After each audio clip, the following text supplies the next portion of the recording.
Hey guys, and welcome to the Ultimate Mirage Guide for Apex Legends. Mirage was the first legend you didn't unlock from the start and you'd have to spend your legend tokens on. At the beginning, Mirage was the annoying but quirky legend with what some would deem annoying voice lines. Others would love the Joker-styled legend, however for me personally, I wasn't a fan. Before I get into this guide, I need to be honest with you. People have asked for a Mirage guide since I started doing these, but I haven't felt comfortable making one because up until Season 10, I absolutely hated Mirage. I would get annoyed at his voice lines and find him somewhat useless.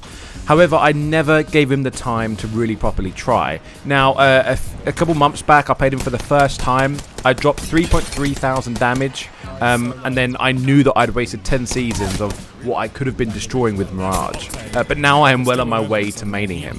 Because I now feel I have a good enough grasp on Mirage, because I didn't want to just jump in and do a guide for someone I don't really know, you know. Hence why I'm very scared to do a Watson guide. Mirage's hitbox is smaller to Bangalore, so this means bigger than Lifeline and Bloodhound, but smaller than, say, Caustic and Gibraltar. Our favourite Trickstar has some very good abilities. First up, his passive, Now You See Me. The ability that gives him cloaking when reviving teammates, respawning teammates at beacons, and when being downed, goes invisible for a few seconds. Mirage's tactical, Psych Out, is incredibly fun to use, sending out a holographic copy of himself to bamboozle the enemy, and the easiest way to 1v1 someone is with the passive.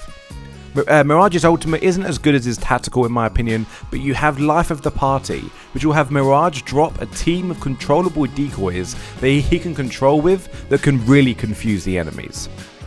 Now we know the overview, let's deep dive into each ability. Now You See Me is pretty explanatory, but I do have a few tips and reminders for you. When you get downed, you will be invisible. Remember to not activate your knockdown shield. You'll be able to move quicker and keep your location hidden, and your enemies trying to find you quickly. Think of it, if a big fight's going on, you're trying to scurry away, they're trying to find you. Mirage did get nerfed, and you did in turn have these lights on your body, the lights on his arms, so it's quite easy to find you now essentially, so bear that in mind as well. Now, you can also revive at a beacon and go invisible.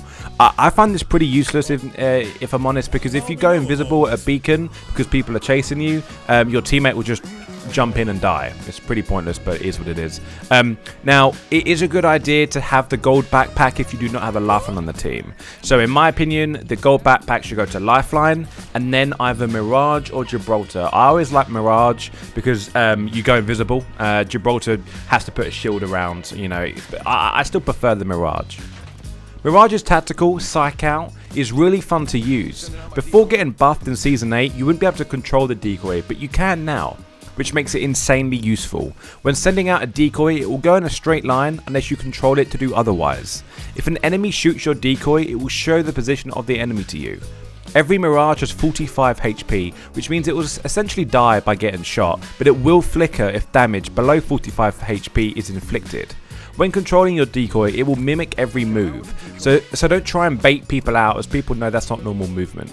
The decoy can't take zip lines or climb walls, so remember that for when you're trying to confuse the enemy.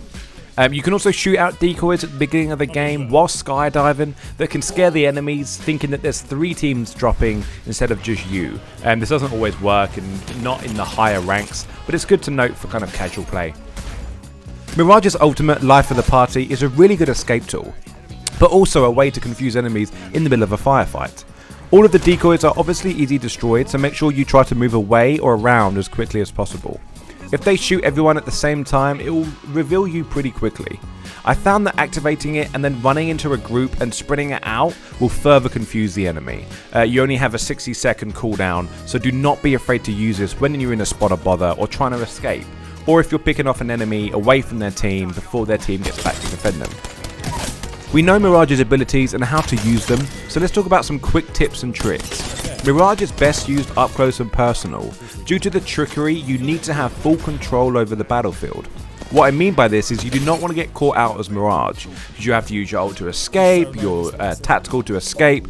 You do not want to be caught off guard, you want to have the battle in your hands. When it comes to what guns With a 60-second cooldown and an 8-second decoy cooldown, you are a real threat to the enemy, so please don't be afraid to use your abilities when and where, because you can just throw them out whenever you want to. But when it comes to what guns to use, I personally use up close and personal, so SMGs, shotguns, assault rifles. The problem with sniping is although you can send decoys down to them from wherever you are sniping from, you can't really do much from a long distance, unless you hit every shot, of course. But it's also good to note that when you revive someone, although you go invisible, the noise is easily tracked. It's only good to use this if you're outside of a battle, or if you're like, say, 10-15 meters away, you can probably pull off a sneaky revive. But just remember, your ultimate decoys and your passive decoys work very, very well together, so please use them in conjunction with each other. That's all the advice I have for Mirage. If you've missed anything, let me know, and I hope you enjoyed the video. If you haven't yet, please consider dropping a like and let me know what you thought about this video. Until the next one, goodbye.